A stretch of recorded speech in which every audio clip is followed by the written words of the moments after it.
Alhamdulillah, wassalatu wassalam, ala rasulillah, wa ala ali ashabi ajmain, amma ba'd. A'udhu billahi minash shaitanir rajim, bismillahir rahmanir rahim.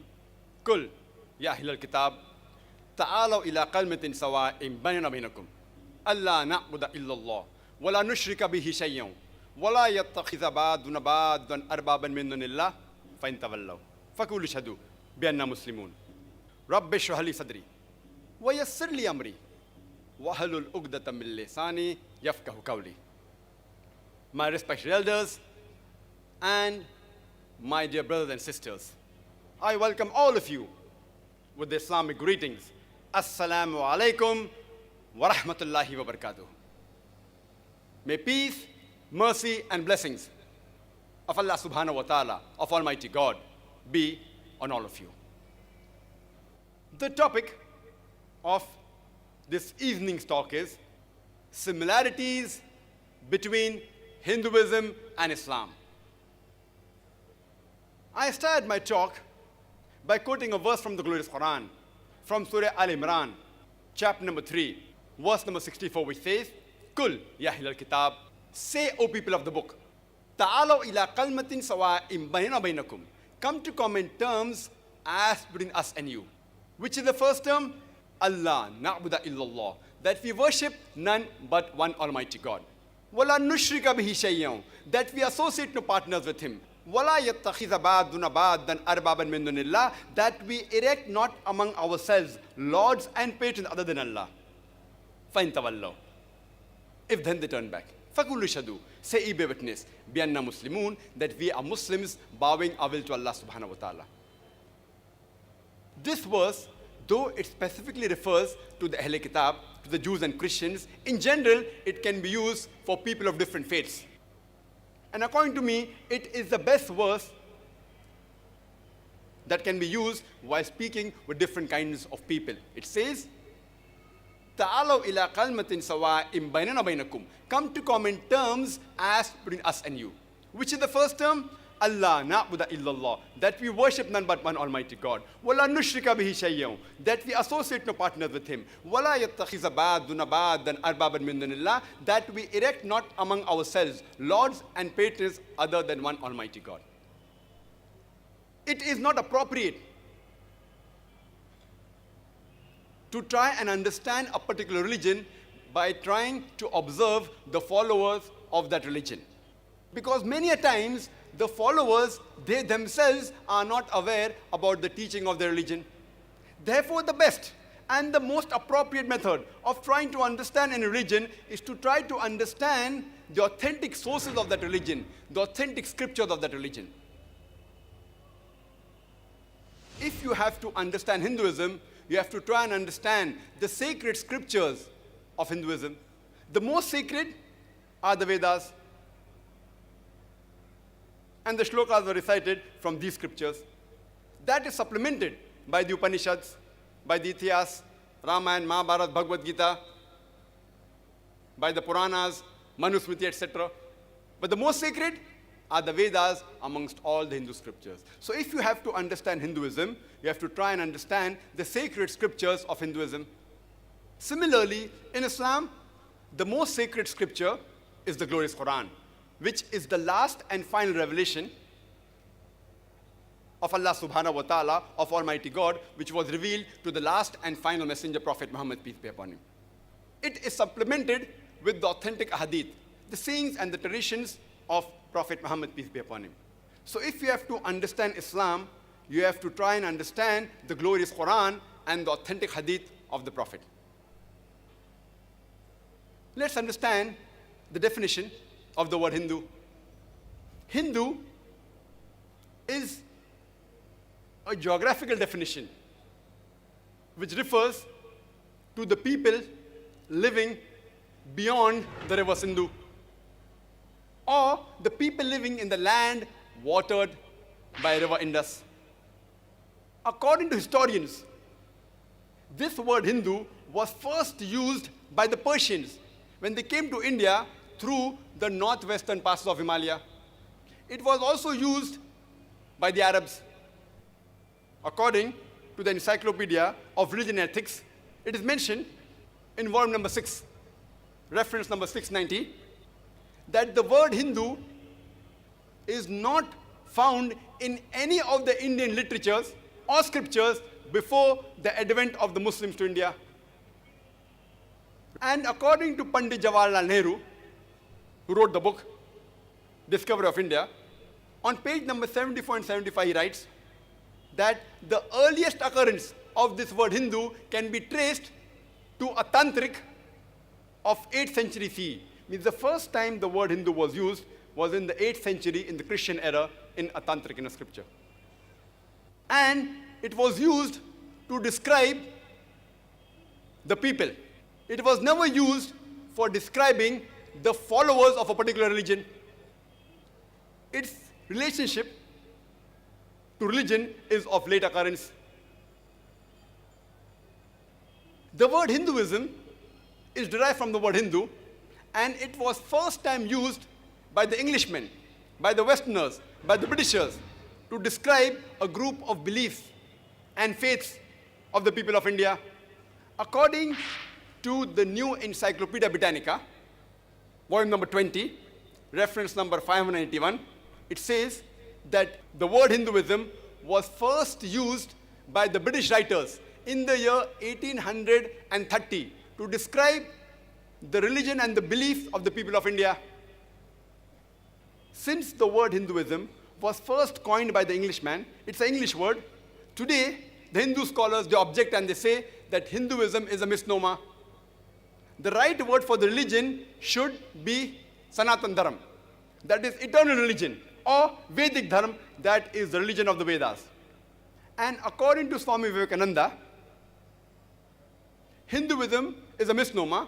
The followers should be called as Vedantists. That means the followers of the Vedas. So in short, the word Hindu is a geographical definition used for describing the people of India. Its relationship to religion is of late occurrence. The word Hinduism was first used in 1830 by the British writers. It's an English word. And the word Sanatan Dharma, Vedic Dharma, and Vedantist is more appropriate, but these two are nowhere to be found in any Indian scriptures. All these words have come into existence in the past 2 centuries. Let's understand the definition of the word Islam. Islam comes from the word Salm, which means peace. It's also derived from Silm, which means to submit your will to Almighty God. Islam, in short, means peace obtained by submitting your will to Almighty God.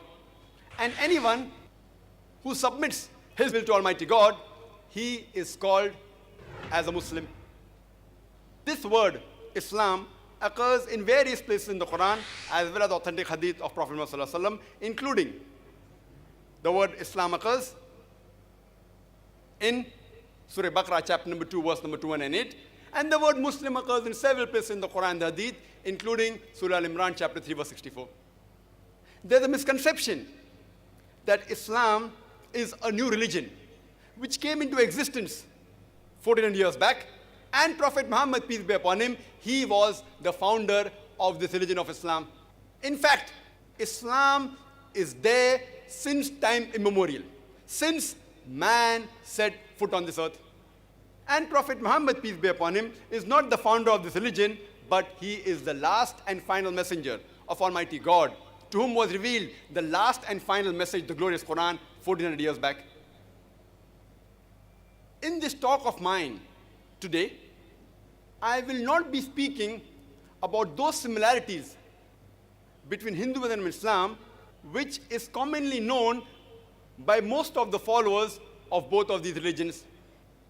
I will not be speaking about both the religions say that you should speak the truth, that you should not tell a lie, that you should not be cruel, that you should be kind, that you should not steal. All these are known by the followers of both these religions. In fact, I will be speaking about those similarities which are not known commonly by both the followers of these religions. First, we'll discuss the similarities between Hinduism and the pillars of Iman, of faith in Islam.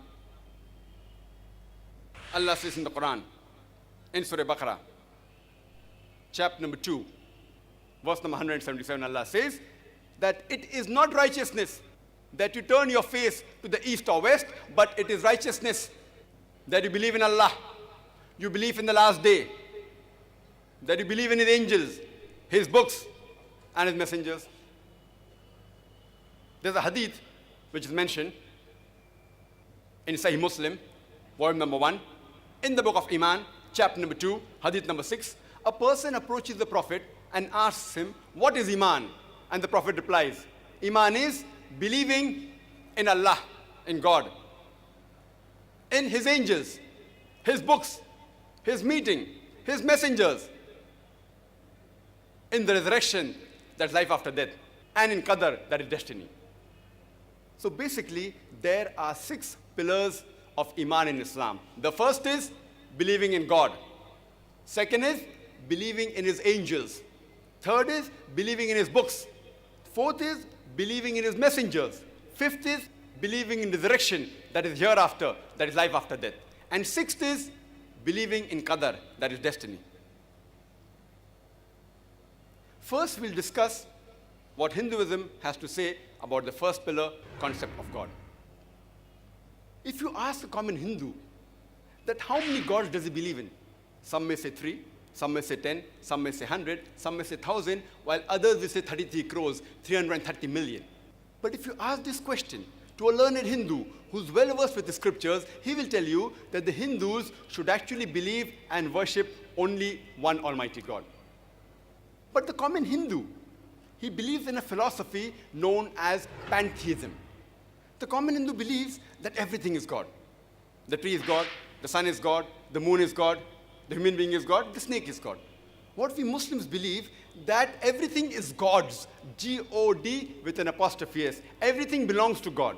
The tree belongs to God, the sun belongs to God, the moon belongs to God, the human being belongs to God, the snake belongs to God. So the major difference between the Hindus and the Muslims is, the common Hindu says that everything is God, we Muslims say everything is God's, G-O-D with an apostrophe S. The major difference is the apostrophe S.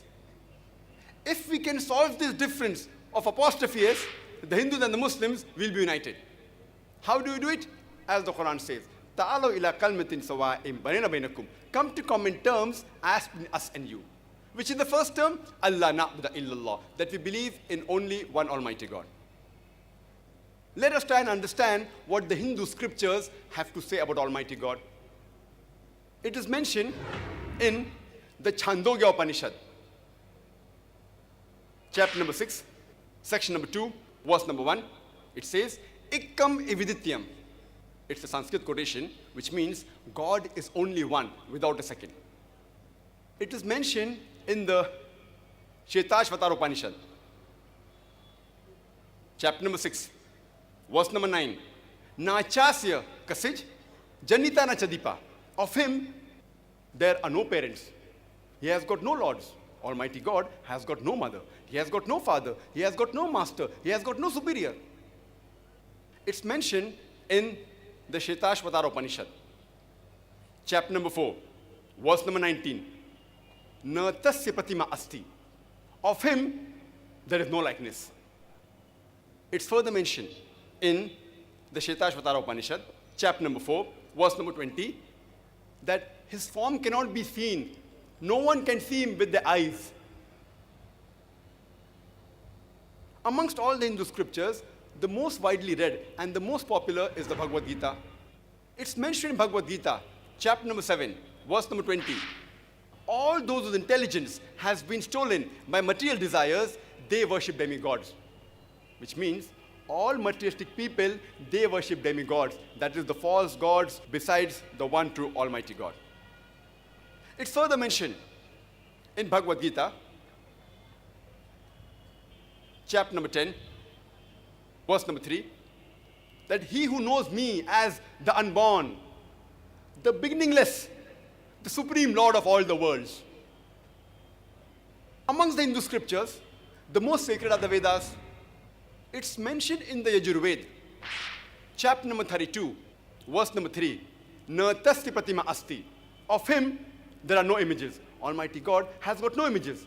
And further says that he is unborn. He alone should be worshipped. It's mentioned in Yajurved, chapter number 40, verse number 8, that Almighty God is imageless and pure. It's mentioned in Yajurved, chapter number 40, verse number 9, Andhatma pravishanti ya asambhuti mupaste. Andhatma means darkness. Pravishanti means entering. And asambhuti means the natural things like fire, water, air. It means they are entering darkness, those who worship the natural things like fire, water, air. And the verse continues, they are entering more in darkness, those who worship the created things like table, chair, idols, etc. Who says that? Yajurved, chapter number 40, verse number 9. It's further mentioned in the Atharva Ved, book number 20, hymn number 58, verse number 3. Dev Maha Asi. Verily great is Almighty God. And amongst the Hindu scriptures, the most sacred are the Rig Veda.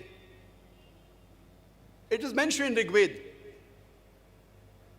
book number 1, hymn number 164, verse number 46, the shlokas which were recited by the respected Pandits. It says, Ikkam Sat Vipra Bahuda Avedante. Ikkam Sat Vipra Bahuda Vedante. Which means truth is one, God is one. Sages call him by various names.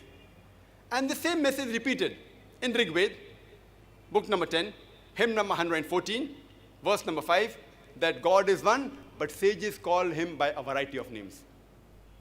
And in Rig Veda alone, in book number 2, hymn number 1, there are no less than 33 different attributes given to Almighty God, many of which were recited by the respected Pandits. One amongst them, in Rig Veda, book number 2, hymn number 1, verse number 3, is Brahma. Brahma is called the creator. If you translate into Arabic, it means Khalik. We Muslims have got no objection if someone calls Almighty God as Khalik or the creator. But if someone says the creator is Almighty God, who has got 4 heads and on each head is a crown, we Muslims take strong exception to it. Moreover, you are going against Shetashvatar Upanishad, chapter number 4, verse number 19, which says, Na tasya pratima asti. Of him, there is no likeness. Another attribute given in Rig Veda, book number 2, hymn number 1, verse number 3, is Vishnu. Vishnu is called the sustainer, the cherisher. If you translate into Arabic, it is somewhat similar to Rabb. We Muslims have got no objection if someone says Almighty God is Rabb, or sustainer, or cherisher. But if someone says sustainer is Almighty God, who has got 4 hands, one of his right hand is the disc, is the chakra, the other hand he has the conch, he's traveling on the bird by the name of Garuda, or reclining on a couch of snakes, we Muslims take strong objection to it. Moreover, you are going against Yajurved, chapter number 32, verse number 3, which says, Na tasya pratima asti. Of him there are no images. If you read Rig Veda, all these descriptions are not given. The attributes are given. That Almighty God is creator, He's sustainer, He's cherisher. We have no objection with attribute. But these images are not given because it is mentioned in the Vedas that Almighty God has got no images. It's further mentioned in Rig Veda, book number 8, hymn number 1, verse number 1, Ma Chidanadi Sansad. Ma Chidanadi Sansad, which means do not worship anyone except the one God. It's mentioned in Rig Veda, book number 6, hymn number 45, verse number 16. Ya ik it mushtihi. Praise him alone, the one true God. And the Brahma Sutra of the Vedanta is Ekam Braham Dyutya Naste, Nehna Naste Kinchan, which means Bhagwan एक ही है, दूसरा नहीं है, नहीं है, नहीं है, जरा भी नहीं है. There is only one God, not a second, not at all, not at all, not in the least bit. So if we read the Hindu scriptures, we understand the concept of God in Hinduism. Let's try and understand the concept of God in Islam. The best reply any Muslim can give you regarding the concept of God in Islam is quote to you Surah Ikhlas, chapter number 112, verse number 1 to 4, which says, Qul huwallahu ahad. Say, He is Allah one and only. Allahu samad. Allah, the absolute and eternal. Lam yalid, walam yulad. He begets not, nor is begotten. Walam yakul lahu kufuwan ahad. And there is nothing like Him. This is a four-line definition of Almighty God given in the glorious Quran in Surah Ikhlas, which is the same as which was mentioned in the Hindu scriptures. The first is, Qul huwallahu ahad. Say He is Allah one and only. Same as the Chandogya Upanishad, chapter number 6, section number 2, verse number 1, which says, Ikkam evidityam. God is only one without a second. The second verse, Allahu samad. Allah, the absolute and eternal. Same as Bhagavad Gita, chapter number 10, verse number 3, which says that He is the Lord of all the worlds. Verse number 3, Lam yalid walam yulad. He begets not, nor is begotten. Same as Shetashvatar Upanishad, chapter number 6, verse number 9, which says, Na chasya kasij janita na chadipa, which means Almighty God has got no parents, He has got no lords, He has got no mother, He has got no father. And the last is, Walam yakul lahu kufuwan ahad. There is nothing like Him. Same as mentioned in the Shetashvatar Upanishad, chapter number 4, verse number 19, as well as the Yajurved, chapter number 32, verse number 3, which says, Na tasya pratima asti. Of Him, there is no likeness. He has got no images. The definition of Almighty God given in Quran and the Hindu scripture is exactly the same. This is the touchstone of theology. Surah Ikhlas and what's quoted from the Hindu scriptures is the touchstone of theology. If anyone says that so-and-so candidate is God, you put him to the test of Surah Ikhlas. If that candidate passes the test, he is the true Almighty God. If he doesn't, he is not a true God.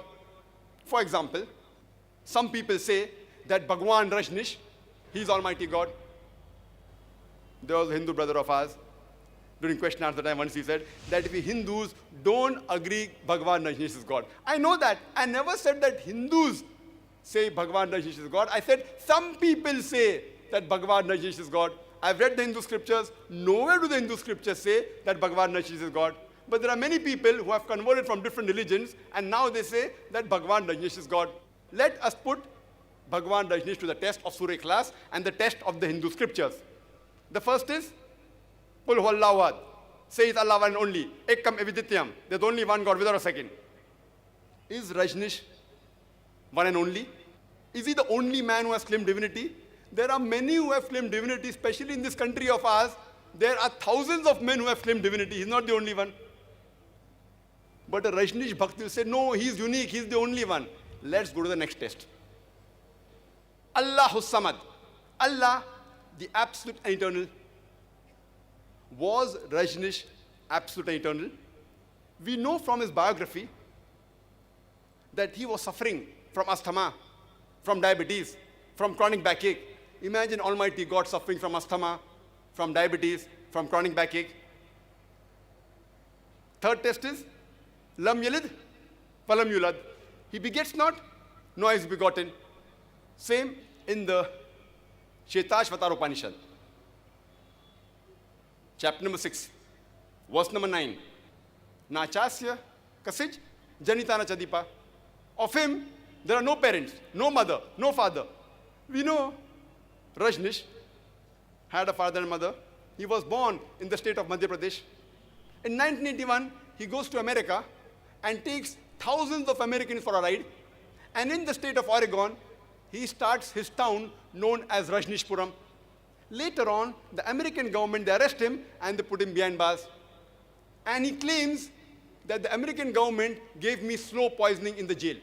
Imagine Almighty God being slow poisoned.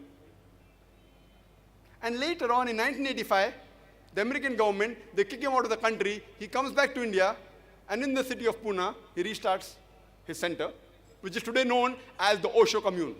And if you go to Pune and visit his center, the Osho Commune, it is mentioned on his tombstone, Bhagwan Rajneesh, Osho Rajneesh, never born, never died, but visited the earth from the 11th of December 1931 to the 19th of January 1990. Never born, never died, but visited the earth from the 11th of December 1931 to the 19th of January 1990. Never born, never died. They forgot to mention on his tombstone that he was not given visas to 21 different countries of the world. Imagine Almighty God coming in this world to visit the world, and he requires visas to visit different countries.